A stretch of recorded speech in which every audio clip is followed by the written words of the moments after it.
אוקיי, אז היום אנחנו הולכים לצלול לדרך קצת אחרת להסתכל על למידה וגילוי. דרך שמתחילה, תאמינו או לא, ממקום ממש לא צפוי. וכל הסיפור שלנו מתחיל מהשאלה הזאת. שאלה פשוטה, כמעט ילדותית, שחבר בשם עדי שאל פעם. וזו נקודת המוצא של כל הניתוח שלנו כאן. כי תראו, זה לא סתם שאלה טכנית. אפשר לראות בזה משהו אחר לגמרי. מין הזמנה קטנה כזאת ויפהפייה שהעולם שולח לנו. הזמנה לעצור רגע, להסתכל, לתהות. לרגעים הקטנים האלה מעוררי הסקרנות, אנחנו נקרא פתיון, ועדי ברגע שהוא עצר ותהה, הוא בעצם עשה את הצעד הראשון בלמידה יצירתית. הוא פשוט נתן לפתיון הזה צ'אנס, הוא לא המשיכה לה כאילו כלום. וזה כל העניין. זה לא קשור לידע. זה לא משנה אם יש לנו את התשובה בכיס או לא.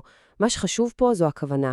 הבחירה המודעת הזאת, לעצור, להישאר עם השאלה עוד רגע, ולא פשוט לנפנף אותה ולהמשיך הלאה. טוב, אז כאן הסיפור מגיע לצומת. יש לנו בעצם שתי דרכים, הדרך המודרנית, המיידית, של יאללה, בוא נמצא תשובה, ויש דרך אחרת, קצת יותר סבלנית. כי בואו נחשוב על זה רגע. עדי יכול היה פשוט לשלוף את הטלפון, לגגל, או לשאול איזה צ'טבוט, ותוך שנייה הוא היה מקבל תשובה מדעית, מושלמת, הסבר מפורט על השעבה, הפתיל זרמי האוויר, אזורי הבעירה, הכל, פשוט הכל, תשובה סופר מדויקת. אבל פה בדיוק קבור הכלב.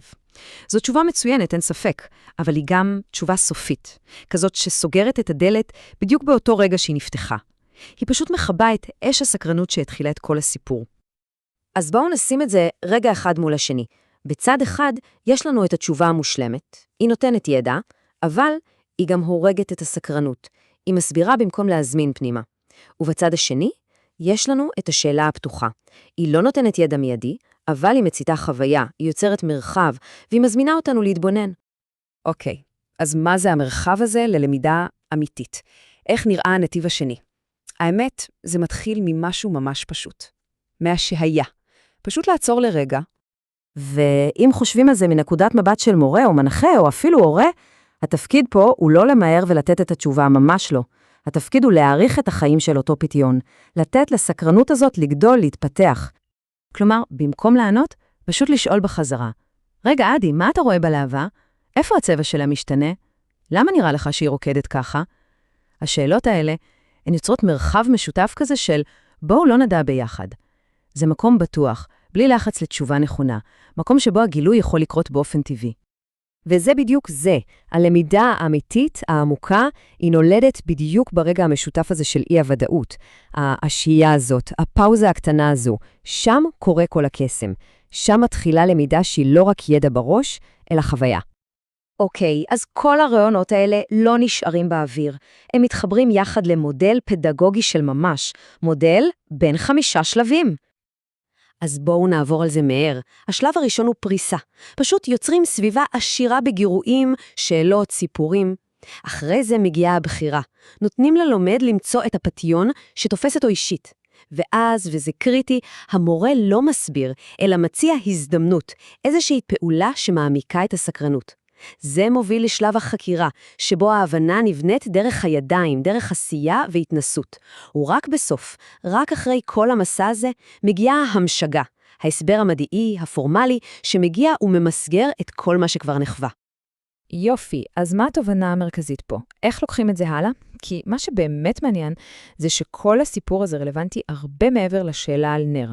הוא רלוונטי במיוחד, אולי אפילו הכי, בתחומים כמו מדע וטכנולוגיה. תחשבו על איך בדרך כלל מלמדים מדעים. הרבה פעמים מתחילים מהמושגים, מההגדרות היבשות. המודל הזה הוא מציע לעשות בדיוק את ההפך, להתחיל מהפתון, מהתופעה עצמה, מהחוויה. וזה אולי המשפט הכי חשוב בכל הסיפור הזה. ההבנה המדעית לא צריכה לבוא קודם, היא באה אחרי החוויה והיא משמשת כפרשנות שלה. כלומר, חוויית הפליאה חייבת, אבל פשוט חייבת לבוא לפני ההסבר הפורמלי. רק אז למידה עמוקה באמת יכולה לקרות. כי הפתיונות האמיתיים של המדע הם לא נוסחאות על הלוח, הם נמצאים סביבנו כל הזמן. הריח של הגשם אחרי היובש, הקצב של פעימות הלב שלנו, צבע הלהבה, כמו שראינו, אפילו התנועה של סביבון, כל אלה הם חוויות חושיות מוחשיות, והם יכולים להיות שערי כניסה מדהימים לעולם שלם של למידה. ובסופו של דבר זה מסתכם במשפט אחד.